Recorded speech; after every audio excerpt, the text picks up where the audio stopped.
जी बिल्कुल, खबर शामिल करते हैं जड़ांवाला से, जहां पर खतून का रूप अपनाकर ब्यूटी पार्लर में काम करने वाला नौजवान लड़का गिरफ्तार। तफसीलात के मुताबिक जड़ांवाला में F Kamal beauty parlour and training centre में लड़का लड़की के कपड़े पहनकर ब्यूटी पार्लर में काम करता हुआ डॉल्फिन फोर्स एहलकारों के हत्थे चढ़ गया।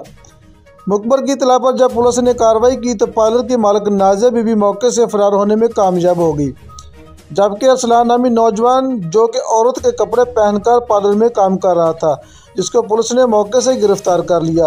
अरसलान जड़ांवाला के गाजी टाउन का रहायशी था, जिसको गिरफ्तार करने के बाद हवालात में बंद कर दिया। थाना सिटी पुलिस जड़ांवाला लड़के के खिलाफ मुकदमा दर्ज करके तफ्तीश का आगाज शुरू कर दिया।